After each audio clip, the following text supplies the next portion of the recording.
Okay, so a sister asked, is it permissible for the bride to pray sitting on the chair during her wedding day with makeup, perfume, etc.?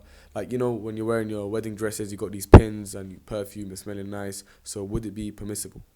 Okay, so one thing that you have to understand is that it is a pillar of the salah, of the prayer, that you stand while you pray.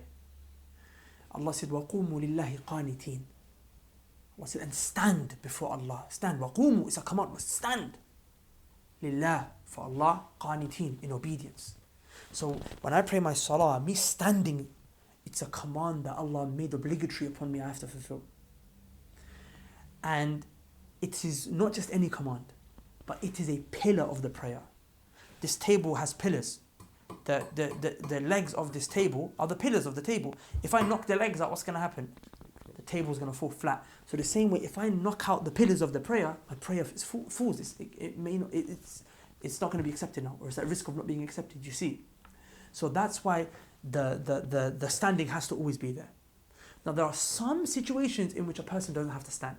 The elderly and so on, right? Right, so it comes under what is necessity. Necessity basically means that there is no way for you to pray standing up. You have to pray sitting down. Like, it's dangerous. You're going to be harmed, and there's no other alternative. This necessity basically means that if you don't do this thing that is haram, you're going to get harmed seriously, and there's no other alternative. So is it haram to pray sitting down? Yeah, it's impermissible. But can a sick person whose legs are broken sit down? Yeah, because if he prays standing up, his legs are going to break even more, right? Yeah. And there's no other alternative. So when you are going to get harmed severely and there's no other alternative, then there's a problem. Yeah. Do you see? So we have to ask the same question for our sisters who are brides, who are obviously on their happy day, they're making themselves look beautiful, Allahumma barik. When they're doing that, is that a necessity for them to sit down because of their beautification? Is beautifying yourself a necessity that allows you to basically put aside the command of Allah subhanahu wa ta'ala? It doesn't. Beautification doesn't come into that, because there's alternatives. In other words, have lighter makeup, or don't wear such a complicated wedding dress, or structure your day in a way where you make sure you pray your prayers, get your timings right. If you want to put this wedding dress on, put it on at a time after you finish the prayers, or you can structure your day out, right? You can structure your day out. Maybe your Salatul Isha, pray it towards the end of the ceremony, or whenever it is, or structure the wedding ceremony in a way that it starts after the prayers are finished, or it finishes before the prayer starts. Do you see? But it's not enough to say that to beautify yourself is a necessity to remove this obligation that Allah has placed on us. So I hope that helps.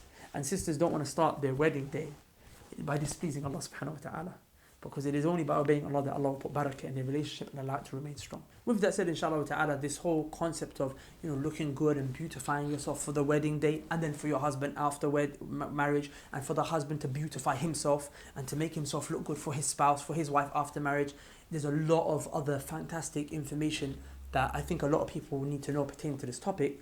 But again, it's a bit difficult to go into that right now.